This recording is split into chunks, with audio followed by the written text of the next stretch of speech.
அடுத்தது மெண்டலின் பட்டாணி தாவர ஆய்வுகள். மெண்டலின் பாரம்பரிய கோட்பாட்டுக்கு மற்றொரு பெயர் துகள் கோட்பாடு. நுண் துகள்கள் அல்லது பாரம்பரிய அலகுகள் அல்லது காரணிகள் அல்லது அதற்கு பெயர் மரபணுக்கள் என அழைக்கப்படும். மரபணுக்கள் என்றால் ஜீன்ஸ், ஒரு பண்பை கட்டுப்படுத்தக்கூடிய ஜீன். பல தூய கால்வழி பட்டாணி தாவரங்களை கொண்டு செயற்கை மகரந்த சேர்க்கை, அயல் மகரந்த சேர்க்கை போன்ற ஆய்வுகளை இவர் மேற்கொண்டார். கீழ்கண்ட படத்தை பார்த்தீர்கள் என்றால் ஒரு பக்கம் ஊதா மலர், ஒரு பக்கம் வெள்ளை மலர். இதில் முதல் ஸ்டெப் பார்த்தீங்கன்னா மகரந்தம், அதாவது மகரந்தத்தை ஊதா மலரில் வெட்டி எடுத்து விடுகிறார்கள்.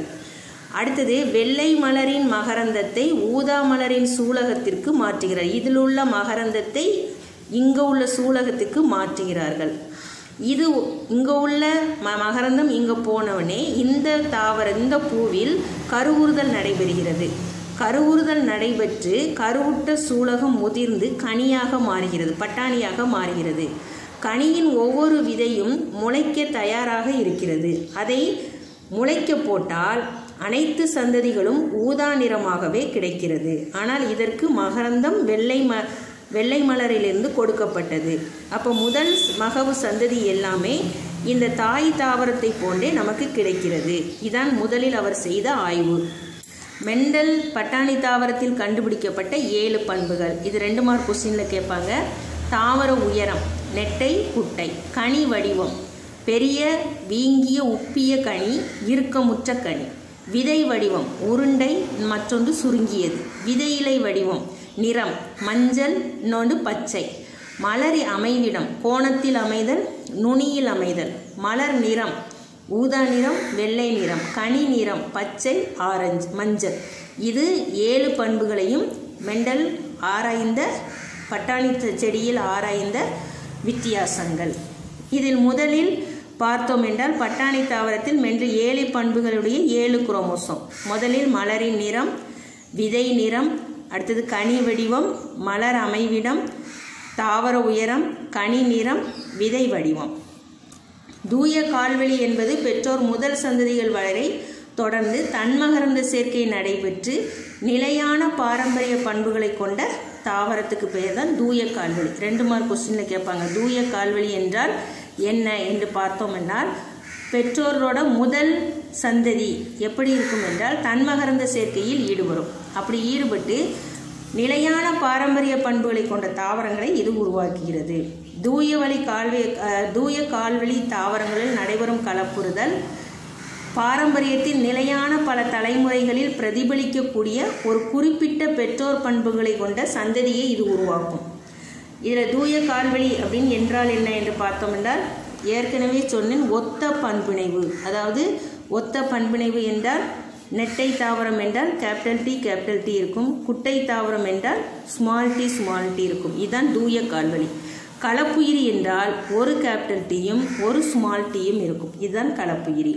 ஒரு தனி தாவரத்தினால் உருவாக்கப்படும் ஆண் பெண் இன செல்கள் இணைவை தற்கருவுறுதலை தாவரத்திலிருந்து உருவாக்கப்பட்ட மகரந்தம் குறிக்கிறது. இதில் பட்டாணி தாவரத்தில் தன்மகரந்த சேர்க்கை நடைபெறுகிறது.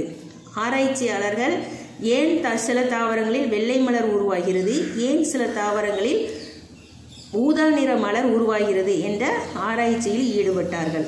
அதற்கு ஒரு தீர்வும் கிடைத்துள்ளது. அந்த தீர்வை பார்ப்போம்.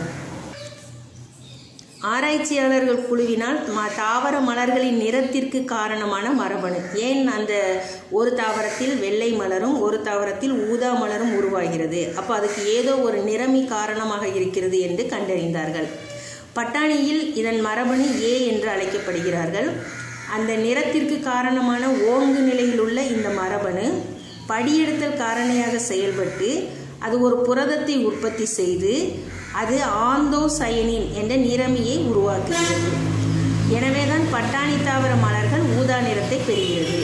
பட்டாணி தாவரத்தில் எந்த தாவரத்தில் ஊதா நிற மலர் உருவாகிறதோ அந்த தாவரத்தில் ஆந்தோசயனின் என்ற நிறமி உள்ளது. வெள்ளை மலர்களை கொண்ட பட்டாணி தாவரத்தில் ஆந்தோசயனின் உற்பத்தியில் ஈடுபடும் மரபணுக்கள் ஒடுங்கு நிலையில் இருப்பதால், அப்போ அந்த ஒடுங்கு நிலையில் இருக்கக்கூடிய அந்த மரபணு ஆந்தோசயனின் என்ற நிறமியை உருவாக்காது. இதனால் அந்த மலர்கள் வெள்ளை நிறத்தில் உள்ளது. ஓங்கு நிலையில் உள்ள மரபணு ஏயின் பிரதிகளை வெள்ளை மலர்களின் அல்லி இதழ்களின் செல்களுக்குள், அந்த ஓங்கு நிலையில் உள்ள ஆந்தோசைனின் நிறமிகளை உருவாக்கக்கூடிய மரபணுவை வெள்ளை மலர்களோட அல்லி இதழ்களில் துப்பாக்கி முறையில் ஆராய்ச்சியாளர்கள் செலுத்தினார்கள். இதனால் மரபணு ஏவை பெற்ற குறைந்த அளவிலான சதவீதத்தில் உள்ள வெள்ளை மலர்களோட பூவிதழ் பகுதிகளில் ஆந்தோசைனின் நிறமிகள் குவிக்கப்பட்டு அந்த வெள்ளை நிற மலர்கள் எந்த இடத்திலெல்லாம் ஆந்தோசைனின் நிறமிகளை பெற்றிருக்கிறதோ அந்த இடமெல்லாம் ஊதா நிறத்தை பெறும். வெள்ளை மலர்களில் ஒடுங்கு நிலையில மரபணு ஏயின் நியூக்ளியோடைடு வரிசையில் மாற்றம் ஏற்பட்டு படியெடுத்தல் காரணி செயலற்று போகிறது. இதனால் திடீர் மாற்றம் பெற்ற மரபணு ஏவாக கருதப்படுகிறது. இந்த மரபணு ஆந்தோசைனினை உற்பத்தி செய்யாததால் வெள்ளை மலர்கள் தோன்றுகிறது. அப்போ இதிலிருந்து நாம் அறிவது ஆந்தோசைனின் நிறமி இருந்தால் அது ஊதா நிற மலர்களாக இருக்கும், ஆந்தோசைனின் நிறமி இல்லாததால் அது வெள்ளை நிற மலர்களாக இருக்கிறது என்று நாம் அறியலாம்.